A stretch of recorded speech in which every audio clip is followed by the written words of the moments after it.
नमस्कार दोस्तों, स्वागत है आपके अपने YouTube चैनल संस्कृत अड्डा पर। दोस्तों, आज हम करने वाले हैं संस्कृत के महत्वपूर्ण क्वेश्चन जो प्रीवियस एग्जाम में आए हुए हैं और जिनके आगे भी आने की संभावना रहेगी। तो दोस्तों, हमारे साथ अंत तक बने रहिएगा। और दोस्तों, अगर आपने हमारी पहले वाली वीडियो नहीं देखी है तो उसे आप आई बटन पर क्लिक करके देख सकते हैं। और इस वीडियो की PDF आप हमारे टेलीग्राम ग्रुप से भी प्राप्त कर सकते हैं, उसका लिंक आपको डिस्क्रिप्शन में मिल जाएगा। तो दोस्तों, शुरू करते हैं। फर्स्ट है, यदि अ या आ के बाद उ या ऊ आए तो क्या होगा। यदि अ या आ के बाद उ या दीर्घ उ हो तो इनको क्या हो जाएगा, ओ। यदि अ या आ के बाद उ या ऊ आए तो आद गुण है जो सूत्र है उससे गुण हो जाता है।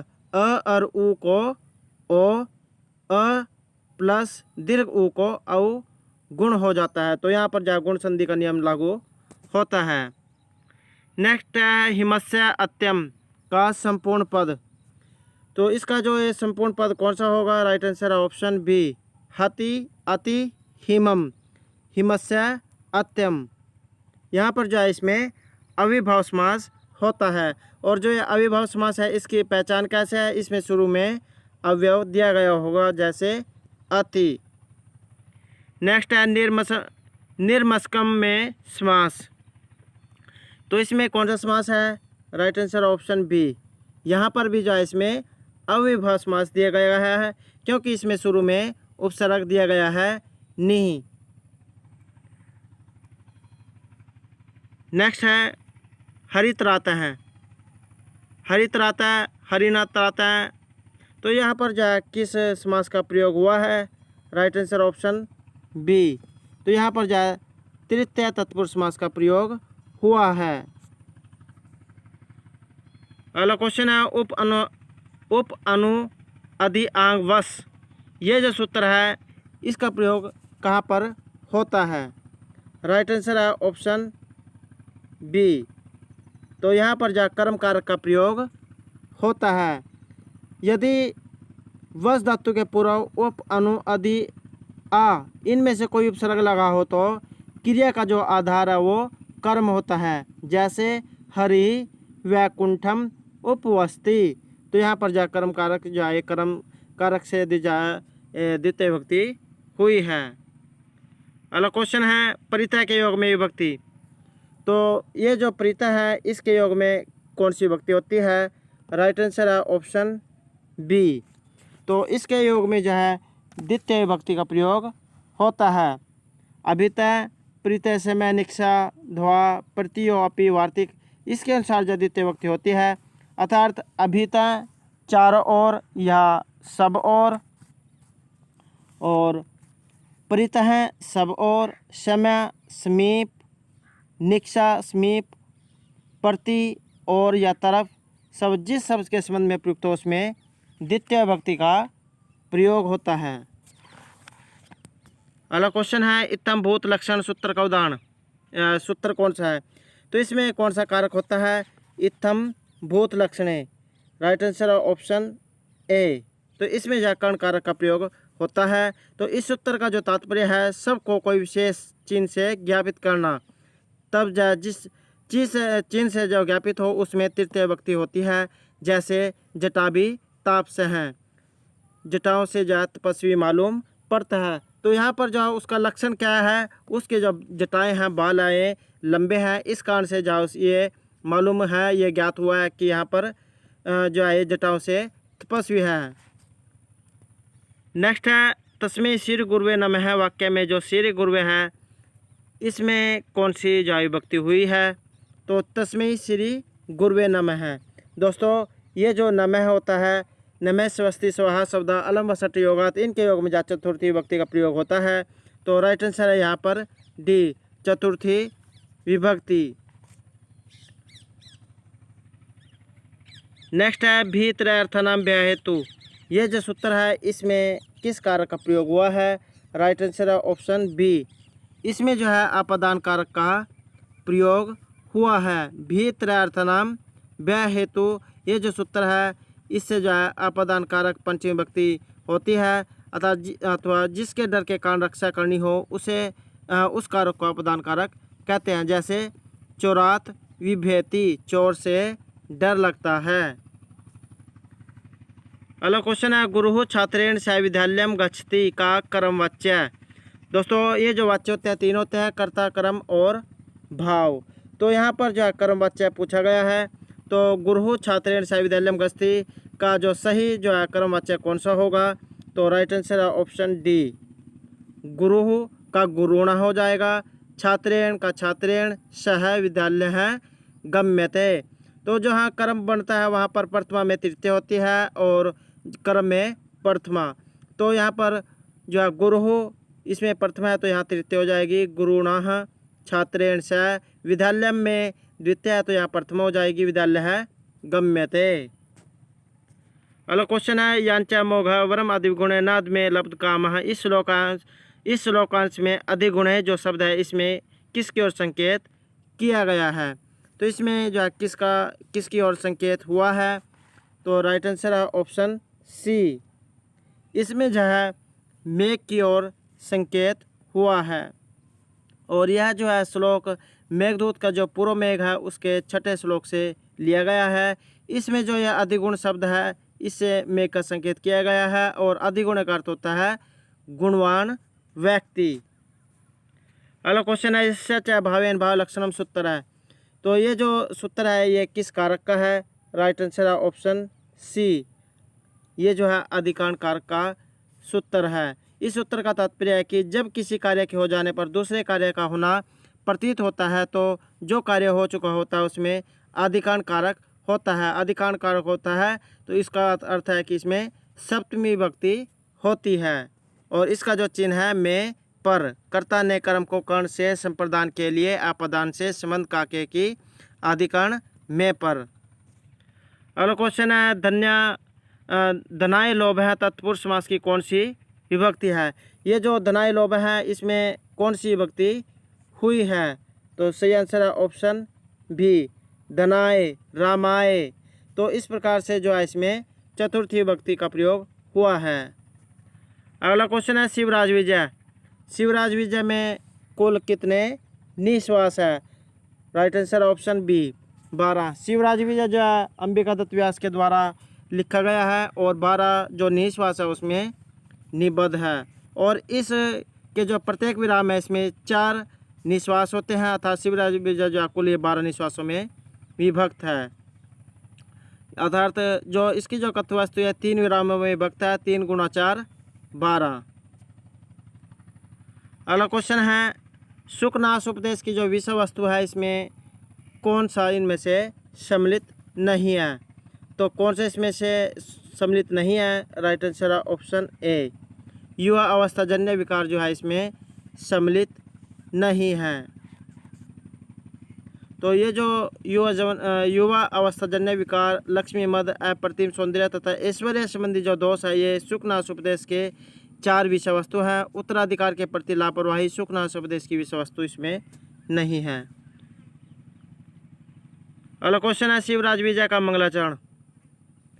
जो ये शिवराज विजय है इसका जो मंगलाचरण है ये कौन सा है? तो सही आंसर है हमारा तो ये जो शिवराज विजय है इसका मंगलाचरण जो है अंबिका दत्त व्यास ने श्री भगवत पुराण से लिया गया है और यह जो भगवत पुराण के 10:1:25 तथा 10:7:31 से लिया गया है। तो यह जो शिवराज विजय इसका मंगलाचरण है अंबिका दत्त व्यास के द्वारा लिखा हुआ। Right answer option A. अगला क्वेश्चन है किरातोर्जुनीयम ग्रंथ में किरात कौन है? तो ये जो किरातोर्जुनीयम ग्रंथ है इसमें किरात कौन है? तो इसमें जो किरात किसको कहा गया है? राइट आंसर है ऑप्शन सी, भगवान शिव को जो है इसमें किरात कहा गया है। और ये जो किरातोर्जुनीयम है ये भारव के द्वारा लिखा गया है और 12 विजार्थ गौरव के लिए जाने जाते हैं। नेक्स्ट है कादम्बरी कथा के विषय में इनमें से कौन सी बात गलत है? ये जो कादम्बरी कथा है इनमें से कौन सी बात जो है इसमें से सही नहीं है? राइट आंसर ऑप्शन डी, सुखनास ने चंद्रपीड़ को सुनाई है। तो ये जो सुखनास है इसने चंद्रपीड़ को सुनाई है यह कादम्बरी कथा के विषय में सही नहीं है, जबकि सुखनास ने जो है चंद्रपीड़ को राज्याभिषेक के समय उपदेश दिया था और उसने कथा को नहीं सुनाया था। अगला क्वेश्चन है सुखनास उपदेश में किसे अवनियों का घर नहीं कहा गया है? तो ये जो सुखनाश उपदेश है इसमें अवनियों का घर किसे नहीं कहा गया है? तो राइट आंसर ऑप्शन डी, ऐश्वर्य अति आनंदत्वम जो है इसे नहीं कहा गया है। तो यह इसमें जो सुखनाश उपदेश है जो कथा है इसमें गर्भेश्वरतम जन्म से किसी का धनी होना, अभिनव यौवन तो नई जवानी, अप्रतिरूपतम होता है अद्वितीय सौंदर्य तथा अमानुष शक्तित्वम अति मानुषी शारीरिक शक्ति अवनियों का घर कहे गए हैं। ऐश्वर्यम अरंधत्वम को अवनियों का घर नहीं कहा गया है। अगला क्वेश्चन है लक्ष्मी मद कैसा होता है? तो ये जो लक्ष्मी है इसका जो मद है मोह है ये कैसा होता है? राइट आंसर ऑप्शन डी, अंतिम अवस्था में भी नष्ट न होने वाला। अगला क्वेश्चन है सबसे बड़ा पुण्य साधन, सबसे जो बड़ा पुण्य साधन ये क्या बताया गया है? राइट आंसर है ऑप्शन ए, दान को। तो शकुंतला ने जो अपनी विदाई के समय जब वन जो स्वर्णलता का आलिंगन किया था उसे अपने गले लगाया था, तो यह ज्ञान शकुंतला के जो चतुर्थांश से लिया गया है। अगला क्वेश्चन है भवभूति के जो आश्रयदाता नरेश का नाम। तो भवभूति के जो आश्रयदाता नरेश थे इनका क्या नाम था? तो राइट आंसर ऑप्शन ए, इनका जो नाम है ये यशोवर्मा था। नेक्स्ट है चर प्रत्याहार में निम्नलिखित वर्ण आते हैं। तो ये जो चर प्रत्याहार इसमें जो कौन कौन से वर्ण आएंगे? तो च ट त क प श इसमें कप चटर कप्या ससर और हल जो है ये आते हैं। अगला क्वेश्चन है हंती। नेक्स्ट है हंती रूप कहाँ बनता है? तो हंती रूप कहाँ बनेगा? ये बनेगा प्रथमा पुरुष बहुवचन में। हंती हता गणंती हंसी हता हनमी हनवा हनवा। तो यहाँ पर जो है इसमें प्रथम पुरुष बहुवचन में बनेगा।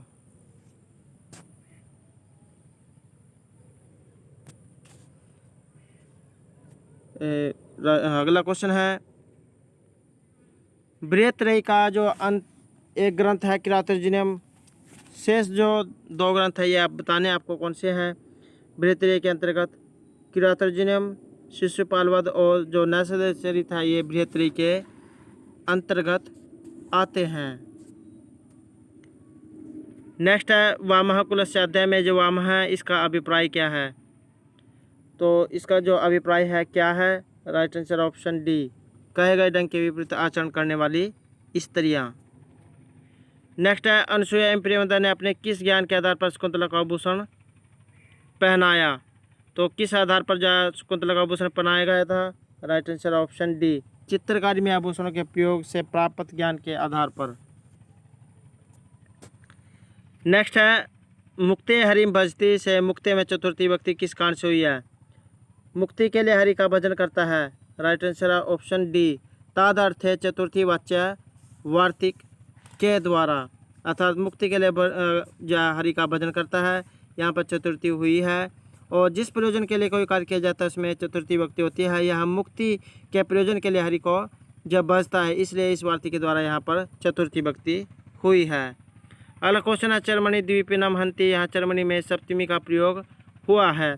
तो चरमणि द्वीपिनम हंति यहाँ पर जो चरमणि शब्द सप्तमी किस कारण से हुआ है? राइट आंसर ऑप्शन बी, निमित्तात् कर्मयोगे ये जो वार्तिक है इसके द्वारा जो है यहाँ पर ये सप्तमी का प्रयोग हुआ है। तो जिस निमित्त से अर्थात जिस फल की प्राप्ति के लिए कोई कार्य किया जाता है वहाँ निमित्त या फल आदि उस क्रिया के कर्म से युक्त अथवा समेत हो तो उसमें सप्तमी विभक्ति होती है। जैसे चरमणि द्वीपिनम हंति, यहाँ पर द्वीपी कर्म के साथ उसका चरम समेत है और मूलभूत चरम की प्राप्ति के लिए वध व्यापार होता है, इसलिए जो है निमित्तात् कर्म योगे जो है इसके द्वारा यहाँ सप्तमी हुई है। अगला क्वेश्चन है ददती रूप बनता है। तो ये जो ददती रूप है ये कहीं में बनेगा? राइट आंसर ऑप्शन सी, प्रथम पुरुष बहुवचन में। यहाँ पर जो है दा धातु है दान देने अर्थ में और लट लगा दिए परस्मै पद में है, प्रथम पुरुष बहुवचन में जो है रूप बनेगा। अगला क्वेश्चन है यम यम पश्यति तस्य तस्य पुरतमा ब्रूहि दीनम वचय सूक्ति के माध्यम से किसे शिक्षा दी जा रही है? तो किसे शिक्षा दी जा रही है? राइट आंसर ऑप्शन सी, चातक जो पक्षी है उसे जो इसमें शिक्षा दी जा रही है। और यह जो श्लोक है यह नीति शतक के 51वां श्लोक है। अगला क्वेश्चन है, दुष्यंत के साथ शकुंतला के विवाह की जो सूचना है महर्षि कर्ण को किसने दी थी? तो दुष्यंत के साथ ये जो शकुंतला के विवाह की जो सूचना है महर्षि कर्ण को किन के द्वारा दी गई थी? राइट आंसर ऑप्शन सी, अशरीरिणी छंदमयी जो वाणी है उसके द्वारा जो है इसको सूचना दी गई थी। और यह जो है अभिज्ञान शकुंतलम के चौथे अंक से ली गई है। दोस्तों अगर आपको हमारे क्वेश्चन अच्छे लग रहे हैं तो लाइक जरूर कीजिएगा और कमेंट बॉक्स में लिखिएगा कि आपको हमारे क्वेश्चन कैसे लगे हैं। और अगर आपने अभी तक हमारे चैनल को सब्सक्राइब नहीं किया तो सब्सक्राइब कर ले और साथ में जो बेल वाला आइकॉन है उसे जरूर दबाएं, जिससे जो आपको हमारे आने वाली वीडियो की नोटिफिकेशन मिलती रहेगी। नेक्स्ट है पुष्पाक का अभिप्राय। तो ये जो पुष्पाक है इसका क्या अभिप्राय होता है? तो सी आंसर ऑप्शन डी, औषधि पकाने का एक विशिष्ट ढंग। तो दोस्तों एग्जाम में जो है इस प्रकार के क्वेश्चन भी जो पूछे जाते हैं जिसमें उसका जो अर्थ पूछ लिया जाता है। तो इन क्वेश्चन को सभी क्वेश्चनों को जो आपको अच्छे से माइंड कर लेना है। तो पुष्पाक का अभिप्राय होता है औषधि पकाने का एक विशिष्ट ढंग। नेक्स्ट है चंद्रशेखर में बहुब्रीहि समास है, इसका विग्रह है। तो ये जो चंद्रशेखर है इसमें बहुब्रीहि समास का कौन सा विग्रह हुआ है? सी आंसर ऑप्शन बी, चंद्र शेखरस्य, तो अर्थात भगवान शंकर। तो यहाँ पर जो है दो शब्दों के द्वारा तीसरे अर्थ की प्राप्ति होती है। तो यहाँ पर जो बहुब्रीहि समास हुआ है। तो दोस्तों ये थे हमारे आज के जो है संस्कृत के महत्वपूर्ण क्वेश्चन। दोस्तों अगर आपको हमारे क्वेश्चन अच्छे लगे तो हमारे चैनल को सब्सक्राइब कीजिएगा और दोस्तों हमारे साथ अंत तक बने रहने के लिए धन्यवाद।